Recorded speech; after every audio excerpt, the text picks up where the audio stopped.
Hello, I'm Dr. Marianne Teitelbaum, and today I'm going to teach you how to think outside the box.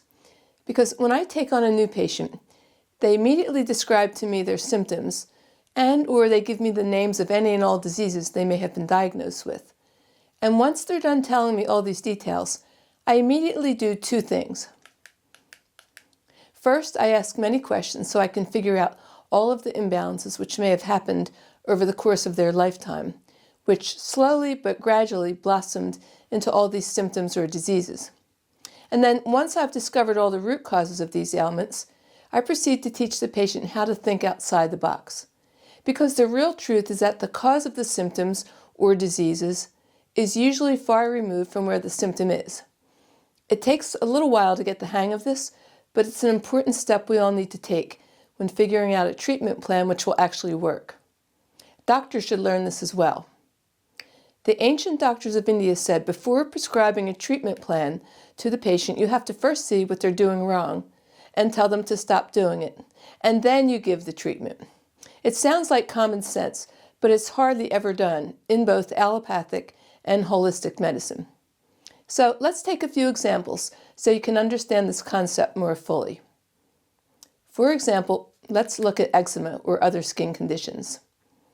When you're looking at these skin conditions, like eczema and many others, you're actually looking at toxins that were sitting in your bone marrow.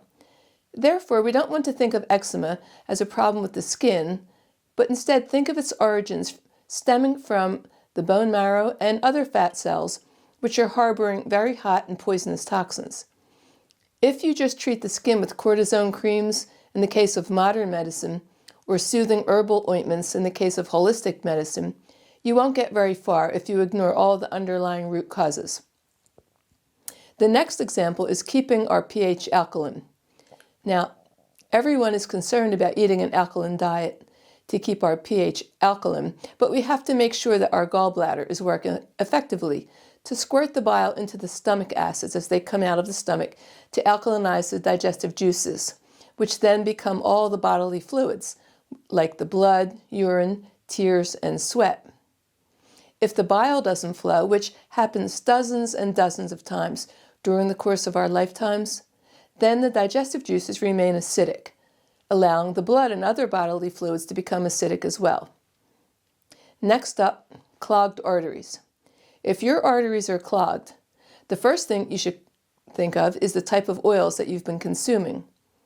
Almost every oil, from seed oils to vegetable oils, sunflower oil, canola oil, safflower, corn oil, margarine, groundnut or peanut oil, and palm oil forms a plastic-like compound when you heat it, which clogs the arteries.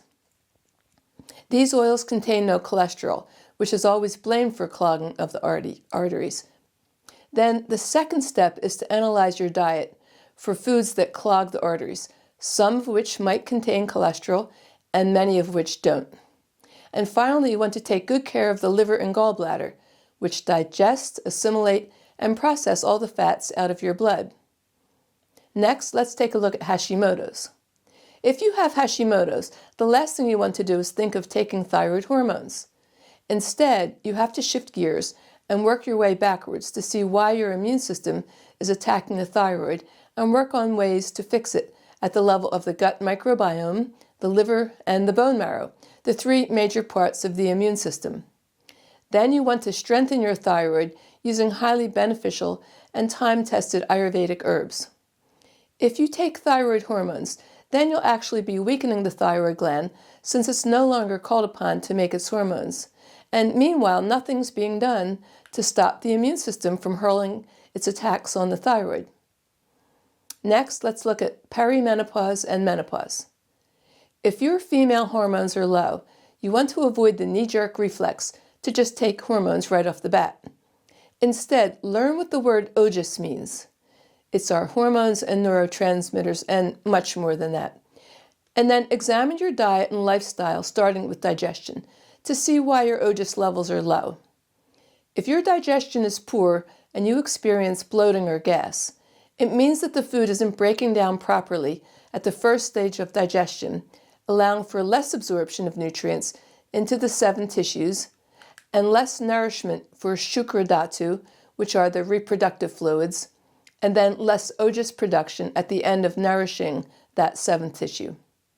Then you have to see if you're burning out what little OJAS you're making by rushing through the day, being anxious or nervous, going to bed late, burning the candle at both ends, which also burns out your hormones, and at the same time avoiding foods such as whole cow's milk and ghee, which are the two best foods to make both OJAS and hormones. Remember, the hormones are made out of cholesterol, and it's an unfortunate thing that most of us have been told our whole lives to limit cholesterol at every turn and avoid animal milk in favor of plant-based milks and resort to low-fat animal products when possible. No wonder our hormones are suffering in this modern age.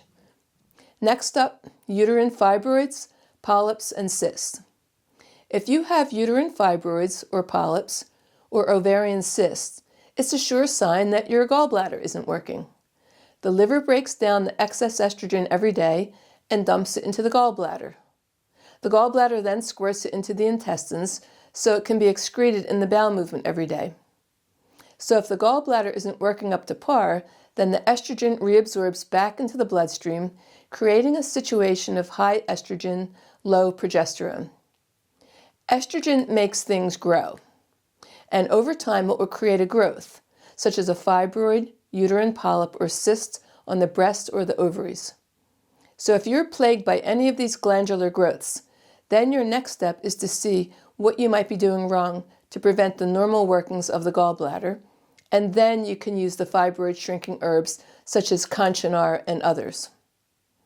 I think you get the picture. In all these cases and many others, if we had just jumped to the treatment and ignored the underlying causes, we wouldn't have gotten very far.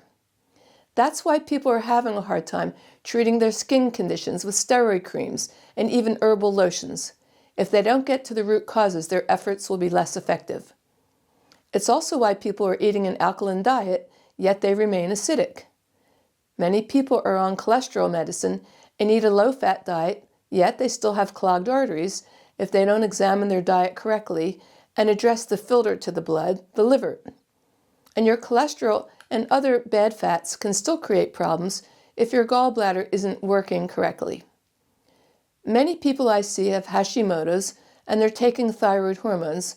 Whether those hormones are natural or synthetic doesn't matter, and they're still having full-blown symptoms of low thyroid, like gas, bloating, constipation, weight gain, hair falling, coldness, depression, and anxiety. This is because there's no attention being made to the root of the problem, which is the overactive immune system. Many women resort quickly to the use of female hormones during both perimenopause and menopause without first checking to see why their hormones might be low and rolling up their sleeves to address each of these issues. You should understand that your body is fully capable of making hormones deep into old age if you just give it the chance. And I'm sure no one ever thinks of the gallbladder when they're diagnosed with fibroid tumors, cysts on the ovaries, or polyps in the uterus. But until they do, they'll never get to the root cause of these growths. These are just a few examples of how we should be examining and treating our health issues. One little clue you might notice here: did you see that the gut, the liver, and the gallbladder are at the root of many of our disease processes?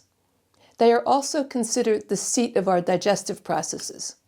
And this is exactly why the ancient doctors of India and Hippocrates, the father of modern medicine, stated emphatically that all diseases begin in the gut with improper digestion.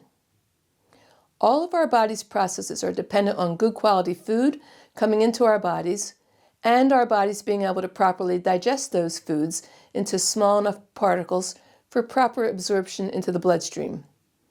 The blood then takes the nutrients to all the 7 tissues and the cellular system, and this is how we nourish ourselves. But if the food doesn't digest well, it ferments in the gut and forms poisons, which are then absorbed into our bloodstream and circulate throughout our bodies. And eventually these poisons add up and create disease if we don't know how to change our diets and fix our digestion. So always take a step back and think outside the box if you're having some health concerns, and resist the temptation to treat it superficially without examining all the contributing factors.